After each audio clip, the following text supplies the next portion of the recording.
This is Democracy Now!, democracynow.org, The War and Peace Report. I'm Amy Goodman. As U.S. COVID cases top 37 million, we turn to look at a shocking story out of California. On Saturday, one person was stabbed, at least, perhaps two. Two journalists were attacked while covering an anti-vaccine, anti-mask protest outside Los Angeles City Hall. The protest was attended by members of the Proud Boys and other right-wing groups. KPCC radio reporter Frank Stoltz was assaulted while doing an interview. He had his glasses ripped off, was repeatedly kicked. He said nothing like this had ever happened in his 30 years of reporting. Huffington Post is reporting a Southern California mortgage broker named Tony Moon was videotaped attacking the independent journalist Tina Desiree Berg. Moon was also seen screaming, "Unmask them all." The Huffington Post reports Moon was also in Washington on January 6 during the insurrection at the Capitol. We go now to Los Angeles, where we're joined by Tina Desiree Berg, the local Los Angeles reporter at Status Quo News. Tina, welcome to Democracy Now! Can you talk about what happened this weekend? Just take us through the protest and then what happened to you. Yes, absolutely. It was a wild day. I got there about 45 minutes before the violence actually started because I had just released a story that morning, Saturday, where one of our gubernatorial candidates, Sarah Stevens, she had been involved with another press beating in front of the We Spa almost 3 weeks ago.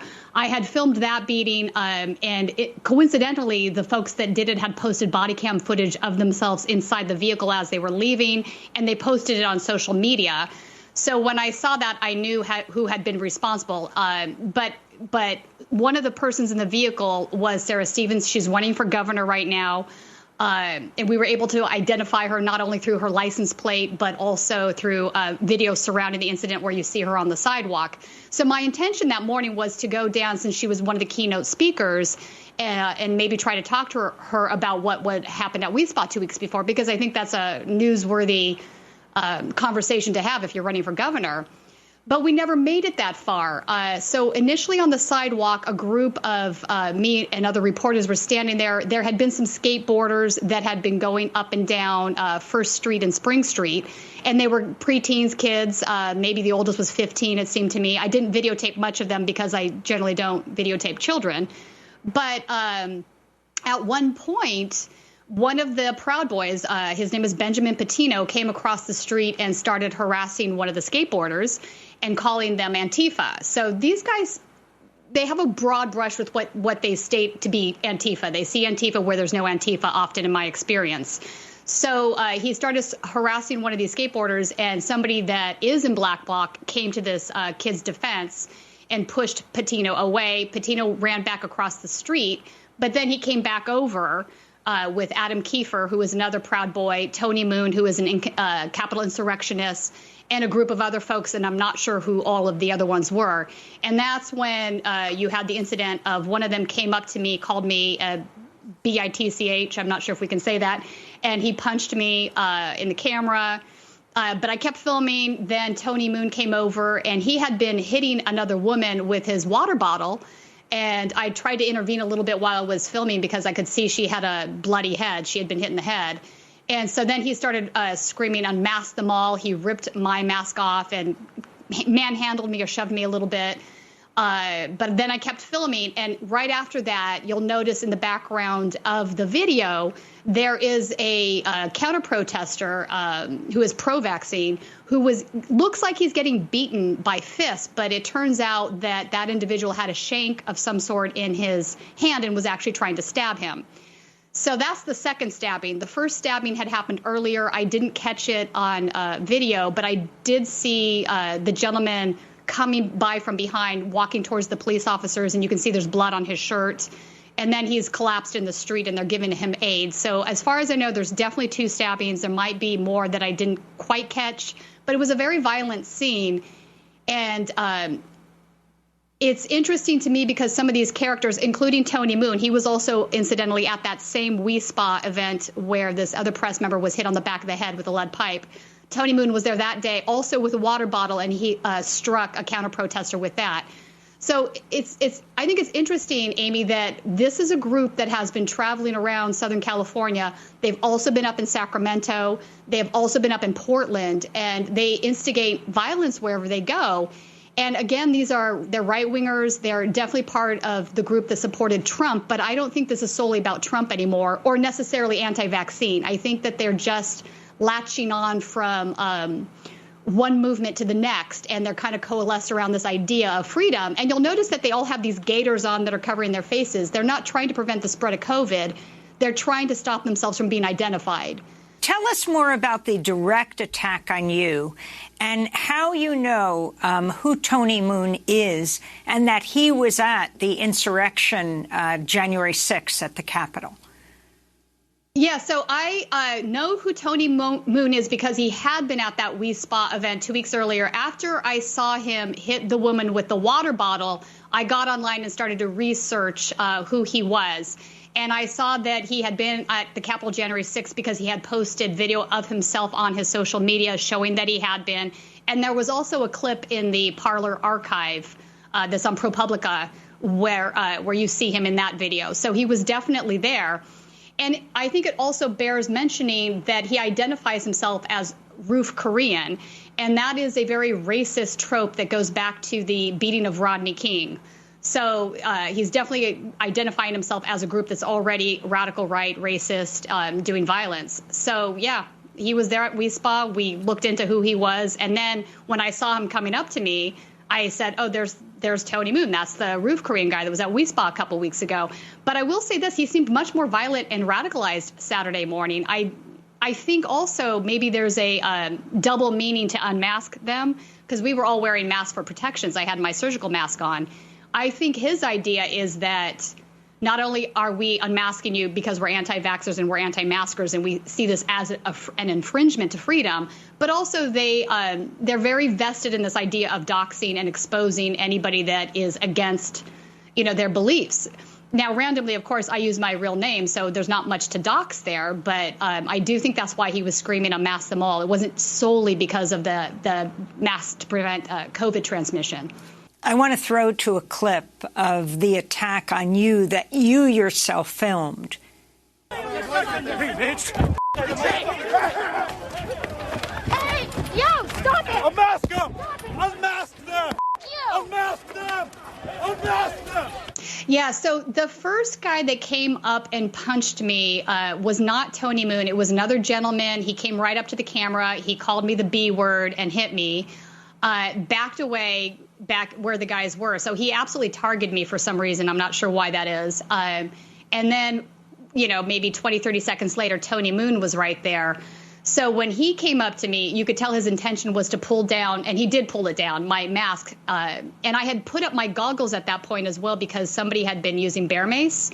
And in fact, I believe it was the anti-vaxxer that was stabbed that had used bear mace because I do have video of him earlier using bear mace and spraying people. This is a tactic that the Proud Boys have deployed for many months now. So we've seen it at various different protests where they pull out bear mace and they mace people. So he did successfully pull my mask down. He was, like I said, hitting that other woman. You'll see she has a bloody head and just kind of escalated from there and started screaming, unmask them all.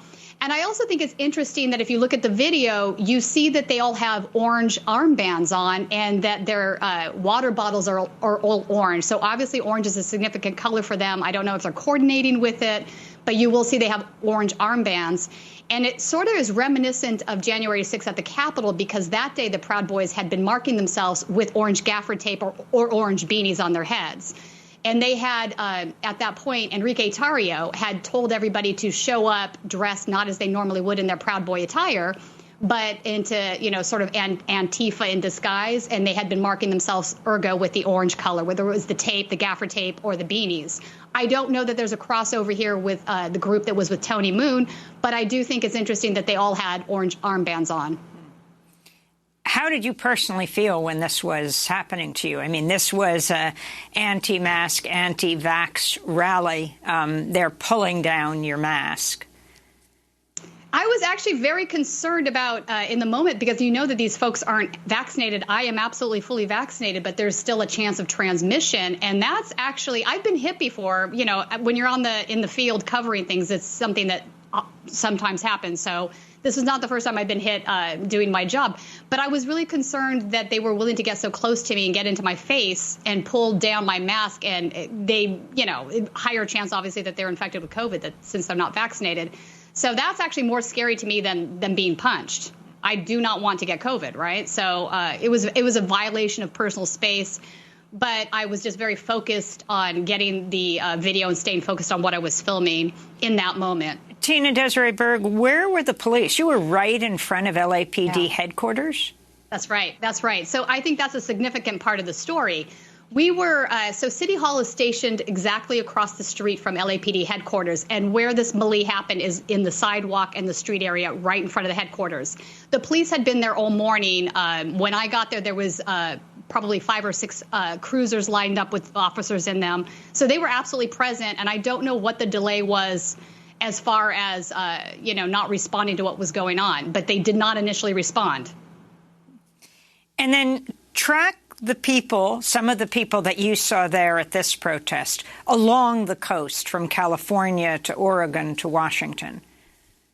Right. So the main guy that you see coming out. OK, so there's Patino that came across the street, Benjamin Patino, and messed with the skateboarder kid and then went back. Then you see another one appear. His name is Adam Kiefer. He's actually part of a more violent group that I've seen. And in fact, related to this, I was covering another anti-vax protest in West Hollywood a couple of weeks ago, and Adam Kiefer came across the street towards me and 2 other journalists and started threatening us. I have some video of that, and in it you'll see him say, "Why are you throwing rocks at me?" and which nobody was doing. Obviously, none of us were throwing rocks. And I respond to Adam, "I'm not throwing rocks. Nobody here is throwing rocks. We're just journalists."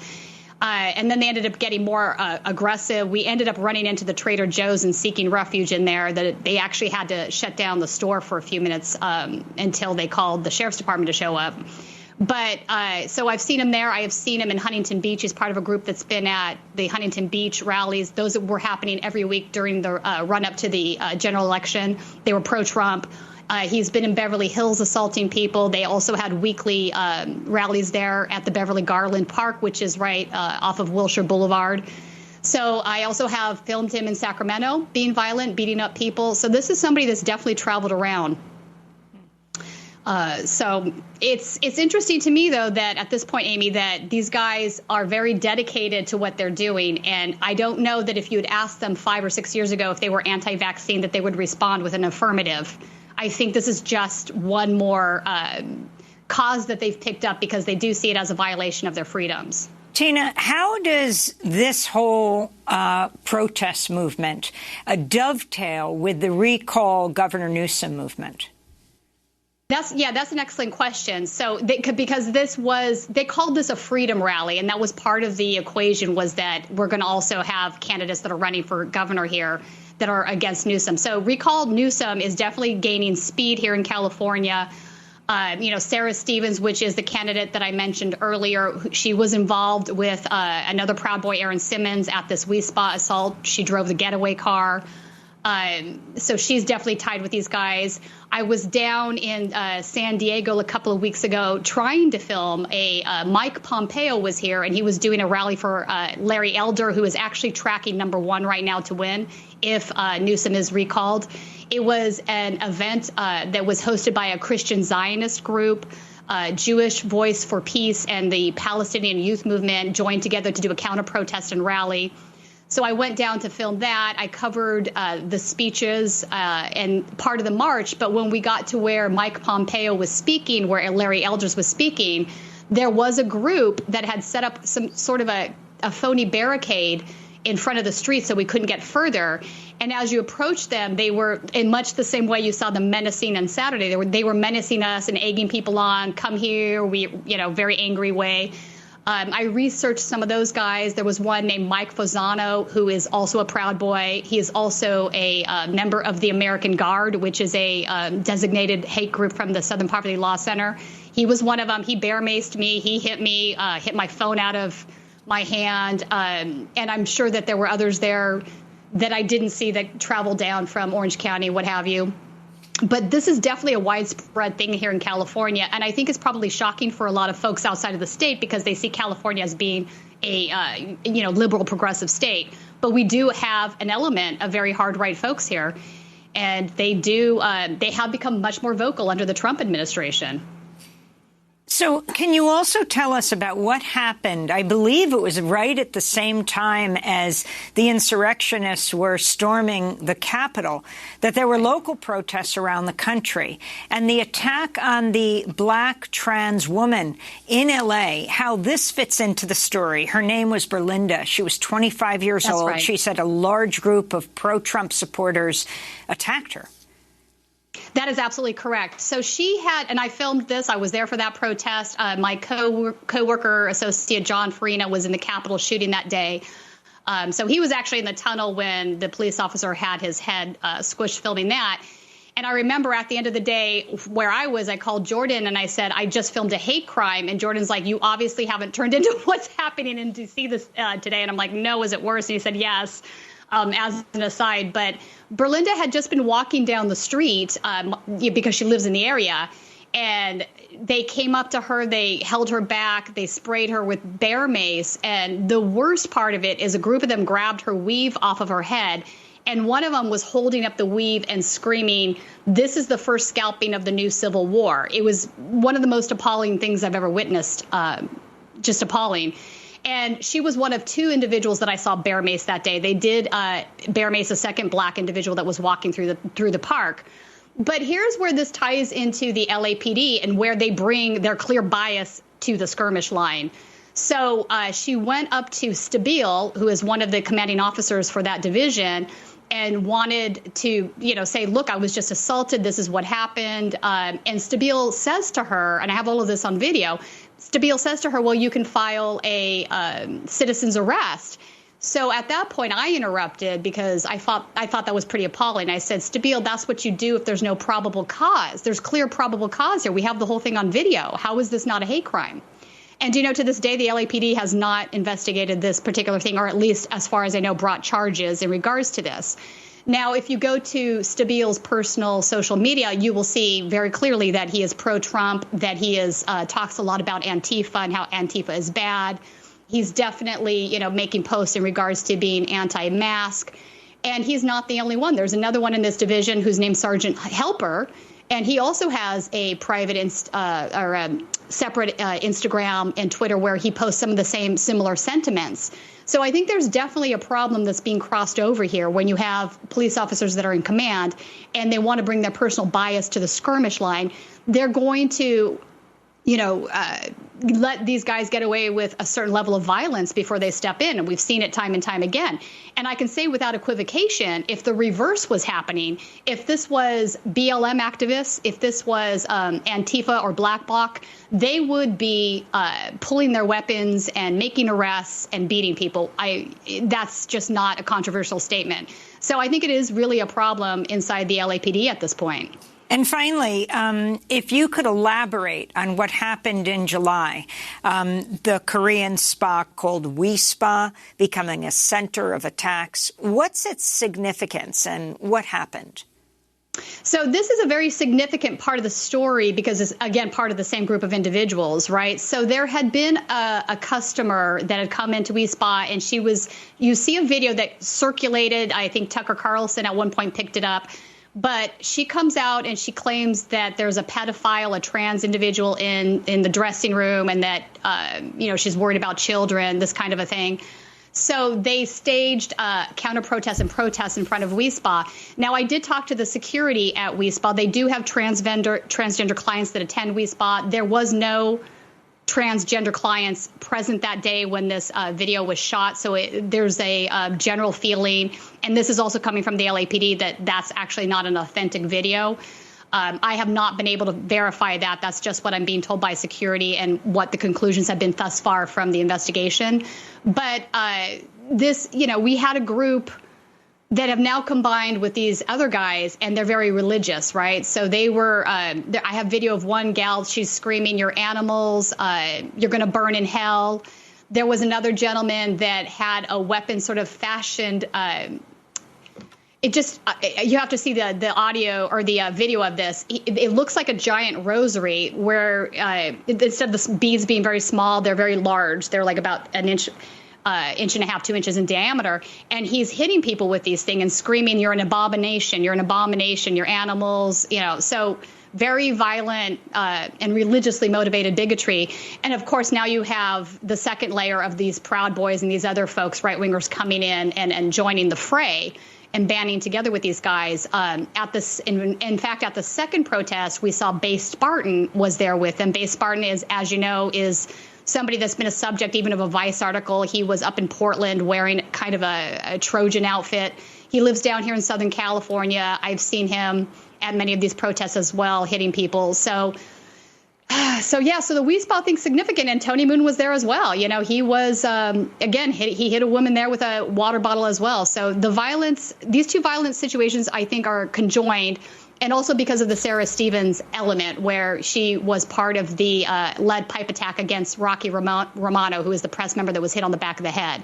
She was driving the getaway car. We've confirmed that. So it's just wild to me, Amy, that this is what 2021 is bringing us. If you had told me 6 months ago, even 3 months ago, that this would be the level of escalation of violence we would be seeing, I probably would have thought, maybe not. But I feel now very strongly that at some point somebody's probably going to get shot, because these are turning into full-blown sort of prison-level street brawls in the street.